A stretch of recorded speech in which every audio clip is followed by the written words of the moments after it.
एक समय था जब गोड्डा के सांसद निशिकांत दुबे का आप करीबी हुआ करते थे और बीजेपी से शायद करीबी नहीं, हम लोग दोनों में बड़े भाई छोटे भाई का संबंध हुआ करता था और आपने बीजेपी से चुनाव भी लड़ा है, जहाँ तक मेरी जानकारी है। मधुपुर विधानसभा से मैंने चुनाव लड़ा था। फिर ऐसी क्या बातें हुई कि अचानक से आप जो है निर्दलीय चुनाव में कूद पड़े और निशिकांत दुबे का लोग बता रहे कि विरोधी हो गए। निशिकांत दुबे ने एक हलफनामा दिया है, अभिषेक झा जी से उन्होंने कहा है कि हमने कर्ज लिया है। कौन है वो अभिषेक झा? ये तो वो बताएंगे ना, हमसे पूछ रहे हैं। मेरा हलफनामा दिया हुआ है, आप उसमें देख लीजिए। एक शायरी सुने थे किसी मूवी में, याद नहीं आ रहा है। हमसे मत पूछो उनका नाम है हमदम, इसमें कुछ पर्दा नसीनों के भी नाम आते हैं। यदि आपको इस विषय में पूछना है तो माननीय निशिकांत जी से पूछिए। और जहाँ तक कांग्रेस के प्रत्याशी हैं वो तो सिर्फ और सिर्फ पर्टिकुलर एक समुदाय तक सीमित है। जनता एक तीसरा विकल्प तलाश रही है। नमस्कार, आप देख रहे हैं एक्सप्रेस न्यूज में आपके साथ आशुतोष आनंद। इस वक्त हम देवघर में मौजूद हैं और हमारे साथ बहुत चर्चित चेहरा अभिषेक झा जी हैं। इनसे बहुत खास बातचीत करेंगे क्योंकि अचानक से लोकसभा चुनाव के एक प्रबल दावेदार बनकर उभरे हैं और क्या है इनका मैनिफेस्टो, क्यों अचानक से इनका मन हो गया कि लोकसभा की जनता की सेवा में उतरे। तो इन्हीं से सारी चीजें बातचीत करेंगे। कौन है अभिषेक झा? अभिषेक झा गोड्डा लोकसभा का एक सीधा साधा साधारण सा बेटा है। हमें लगता है कि आज से चंद महीनों पहले या सालों भर पहले बहुत लोग अभिषेक झा को नहीं जानते थे। अचानक से एक चेहरा बनकर जो है गोड्डा लोकसभा में उभरा और आज चर्चा का विषय है। इस पे हम क्या बोले? हमको तो लगता है कि गोड्डा लोकसभा के हर एक माता, हर एक बहन, हर एक युवा, खास करके नौजवान सब मुझे जानते हैं। हो सकता है नहीं जानते हों तो थोड़ा और मुझे मेहनत करने की ज़रूरत है और मैं करूँगा।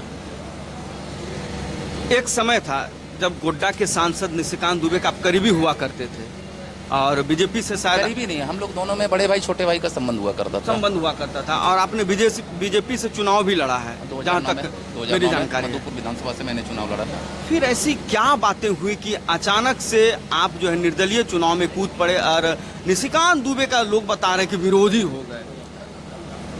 एक शायरी सुने थे किसी मूवी में, याद नहीं आ रहा है। हमसे मत पूछो उनका नाम है हमदम, इसमें कुछ पर्दा नसीनों के भी नाम आते हैं। यदि आपको इस विषय में पूछना है तो माननीय निशिकांत जी से पूछिए। मतलब खुल के बताइए, हम नेता नहीं हैं, हमको स्पष्ट पूछिएगा तब। ये दूरी कहीं मजबूरी न बन जाए, ये कहने का मतलब कल दिन फिर जो है निशिकांत दुबे का साथ ना हो जाए क्या?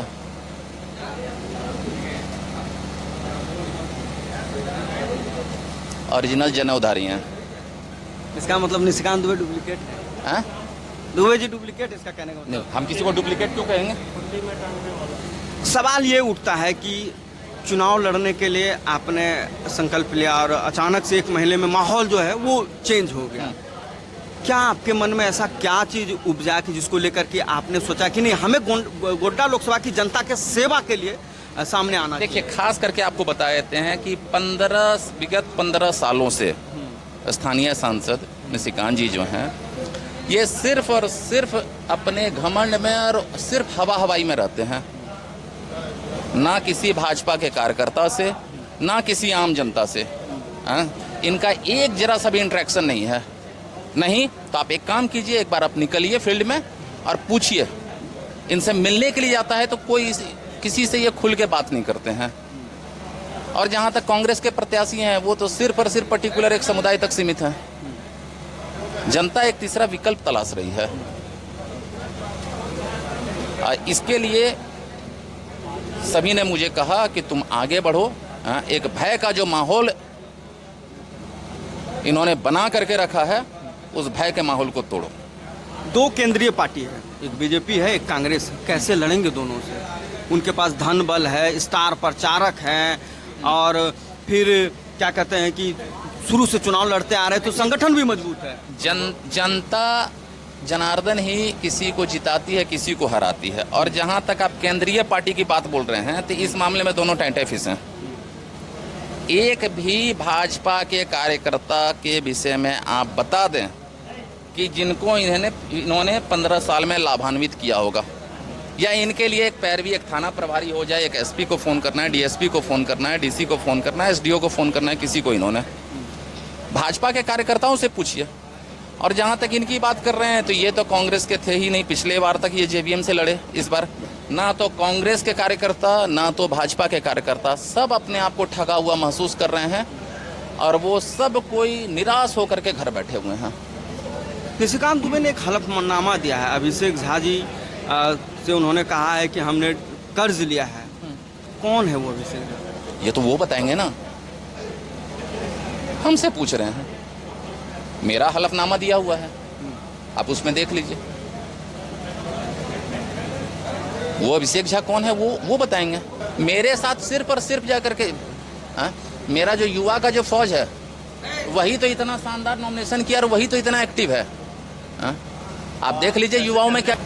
एक बार फिर से बोलिएगा, आवाज आ रहा था। ये देवघर है और उनका घर बिहार में है, लेकिन देवघर में कहा जाता है कि उनका जो है यहाँ पर गढ़ मजबूत है। इसको आप कैसे? ये देवघर वालों ने इस बार डिसाइड कर लिया है।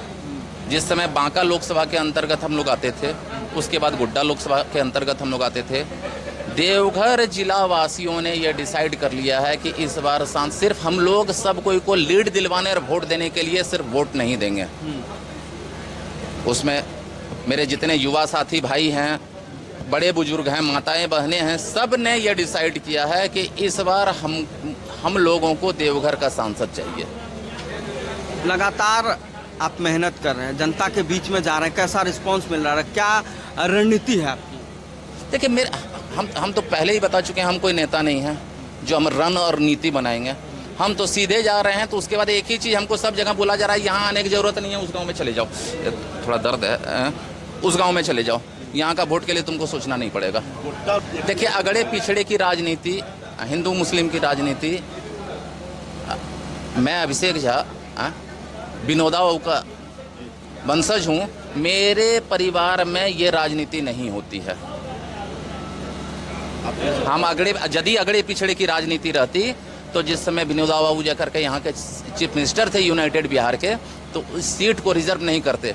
और हाथों हाथ आज सबसे अधिक हमको, आप पिछड़े की बात कर रहे हैं, आज एससी समाज हो जो भी हो, सबसे अधिक वो लोग कर रहा है कि मेरे पास आने का जरूरत नहीं है, समय कम है, आप दूसरे तरफ जाइए, उधर ध्यान दीजिए। एक समय था जब विनोदा बाबू चुनाव लड़ते थे और आज का समय, कितना फर्क बुझाता है? आकाश जमीन का फर्क है। अब चुनाव का तो कमर्शियलाइजेशन हो गया है। सांसद जी पे लगातार आरोप लगता है कि वो जमीन माफिया हो गए, लेकिन वो कहते हैं कि आप जमीन माफिया। कौन है जमीन माफिया? पिछले 3.5 साल में उठा के देख लीजिए मैंने कितनी रजिस्ट्री की है। हम लोग तो सिर्फ बदनाम हैं। आप स्टार्ट कीजिए, आप चौथे स्तंभ हैं, आप उधर से देवीपुर के तरफ से घुसिए, देखिए एकड़ों एकड़ किसका ज़मीन है। आप उधर से घुसिए देवीपुर के तरफ से, देखिए एकड़ों एकड़ की उनकी रजिस्ट्री होती है। आप इधर से आइए, देखिए ट्रस्ट, मेडिकल कॉलेज, बिहार के कुछ ठेकेदार के साथ मिलकर के वो कैसे रजिस्ट्री होती है या उसको जाके कैप्चर कर लिया जाता है। और बहुत ऐसे प्रॉपर्टी है जिस पर कि उनकी पैनी नज़र पड़ी हुई है। ये आप लोग से छुपा हुआ थोड़ी है। बिहार से लेके झारखंड तक देख लीजिए, वो या उनके क्या कहा जाए नुमाइंदे, उनके नाम से कितनी रजिस्ट्री हुई है। तबीयत आपकी नासाज है, कैसे चुनाव प्रचार में जा रहे हैं और कैसा रिस्पांस मिल रहा है, किस तरीके से काम कर रहे हैं? भोले बाबा का आशीर्वाद, बड़े बुजुर्ग माताओं बहनों का आशीर्वाद और अपने युवा साथियों का, ये जो नौजवान मेरे भाइयों हैं, इनका जो उत्साह है। 10% हम काम करते हैं, 90% वही लोग काम कर रहे हैं। मतलब 10% ही आप काम कर रहे हैं? बिल्कुल, 90% वही लोग जाकर के कर दे रहा है। अगर आप 90% काम करेंगे तो फिर वो लोग कितना करेंगे? गुना कर दीजिए, तब 900 पहुँच जाएंगे। सब पहुँच जाएंगे। समय बहुत कम है, पूरा गोड्डा लोकसभा है, कैसे टेकअप कीजिएगा? उसका टोटल हम लोग अपना वार रूम में अपना स्ट्रैटेजी बना लिए हैं।